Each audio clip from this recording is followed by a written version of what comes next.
Hello friends, Radhe Radhe, जय श्री कृष्ण। कैसे हो आप सब? स्वागत है आप सबका हमारे एक और नए वीडियो में। आज हम बात करेंगे माँ सरस्वती जयंती की, यानी कि बसंत पंचमी के बारे में। हमारे हिंदू पुराणों में बसंत पंचमी एक विशेष महत्व त्योहार है। यह कोई छोटा त्योहार नहीं है, बहुत बड़ा त्योहार है।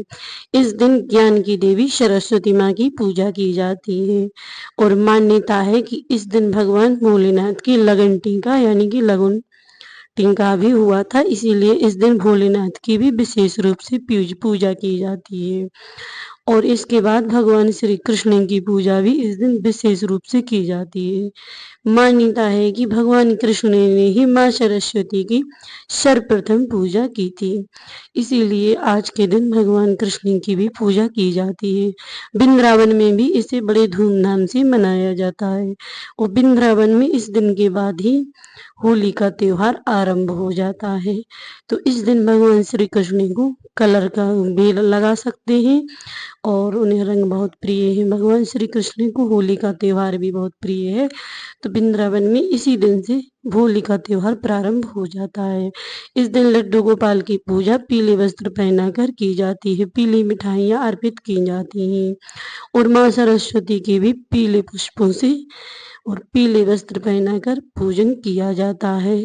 भगवान भोलेनाथ को सरसों के 108 फूल, पीले फूल भगवान शिव जी को अवश्य चढ़ाएं। सरसों के फूल चढ़ाने से हमारे सभी कष्ट दूर हो जाते हैं। अब बात करते हैं इस दिन कौन से उपाय करने चाहिए। एक उपाय है जो इस दिन बच्चों को जरूर करना चाहिए। आप सबके घर में जो बच्चे हैं उनको शहद से उनकी जीभ पर ओम जरूर लिख देना चाहिए। माँ सरस्वती जयंती पर बच्चों की शहद से ओम लिखने से उनकी बुद्धि में तीव्रता आएगी। यह बच्चों के लिए विद्याधन के लिए विशेष त्योहार है। आज के दिन जो भी बच्चे विद्याधन करेंगे, माँ गायत्री मंत्र का जाप करेंगे, माँ सरस्वती की वंदना करेंगे, उन पर माँ सरस्वती की कृपा बनी रहेगी और उनका मन पढ़ाई में बहुत ही अच्छे से लगने लगेगा। दोस्तों, जैसा कि आप सब जानते हैं, माँ सरस्वती ज्ञान की देवी और विद्यादायिनी है। इन्हें वीणाधारिणी और विद्यादायिनी माँ के नाम से भी जाना जाता है। तो इस दिन माँ सरस्वती की वंदना सुबह में वंदना करें, बच्चों से भी प्रार्थना करवाएं। सुबह सुबह उठकर जल्दी स्नान करके माँ सरस्वती की पूजा अर्चना की जाती है। माँ सरस्वती को सबसे पहले पीले वस्त्र अर्पित करें, पीले पुष्प अर्पित करें, पीली मिठाइयों का भोग लगाया जाता है और इस दिन माँ गायत्री मंत्र का एक बार भी यदि कोई जाप कर लेता है तो माँ सरस्वती की कृपा उस पर हमेशा के लिए हो जाती है। माँ सरस्वती को गायत्री मंत्र अधिक प्रिय है। आप गायत्री मंत्र कहीं से भी नोट कर सकते हैं, गूगल से, यूट्यूब से या आप बुकों में से भी इसे पढ़ सकते हैं। माँ गायत्री का मंत्र 1 बार, 5 बार, 11 बार, जितनी बार भी किया जाए, इस मंत्र का जाप माँ सरस्वती माँ की जयंती पर जरूर करना चाहिए। यह मंत्र विशेष फलदायक होता है। वैसे तो गायत्री मंत्र हमेशा ही जाप करना चाहिए। यदि हमेशा कोई ना कर सके तो सरस्वती जयंती पर इस मंत्र का जाप जरूर करना चाहिए। गायत्री मंत्र माँ गायत्री को बहुत प्रिय है और इस मंत्र का जाप करने से आदमी का अज्ञान दूर हो जाता है। किसी भी प्राणी का यह मंत्र जाप करने से अज्ञान दूर हो जाता है। माँ सरस्वती की कृपा उस प्राणी पर हमेशा हमेशा बनी रहती है। तो इस दिन माँ गायत्री का 5 बार, 7 बार, 11 बार, 51 बार, जितनी आपकी श्रद्धा हो, जितनी आपकी शक्ति हो, गायत्री मंत्र का जाप जरूर करना चाहिए। वो गायत्री माँ का मंत्र करके आप माँ सरस्वती की वंदना भी कर सकती हैं, वीणा धारिणी माँ की वंदना भी कर सकती हैं।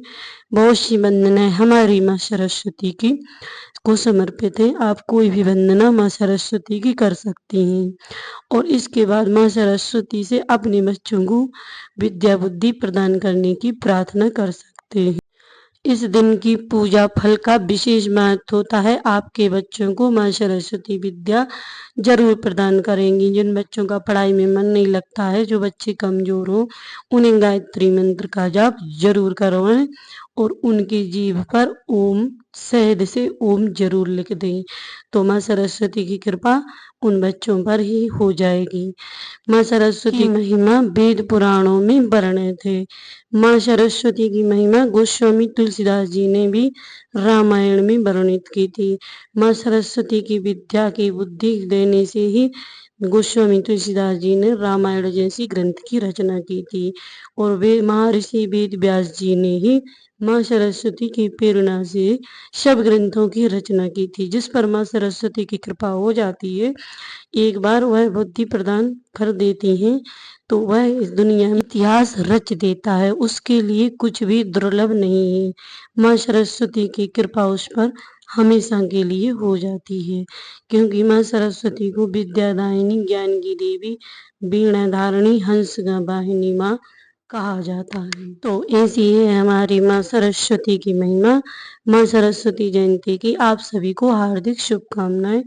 तो आप सब माँ सरस्वती की पूजा कीजिए, लड्डू गोपाल की पूजा कीजिए, साथ ही साथ महादेव को विशेष श्रृंगार करके उनका तिलक उत्सव भी मनाइए। महादेव के सरसों को 108 फूल समर्पित कीजिए, आपकी मनोकामना पूर्ण जरूर होगी। और माँ सरस्वती आपके बच्चों को आपको विद्या बुद्धि प्रदान करती रहें, इसी कामना के साथ विदा लेते हैं। मिलते हैं नेक्स्ट वीडियो में। जय सरस्वती माँ, जय श्री कृष्ण, राधे राधे, श्री शिवाय नमस्तुभ्यं।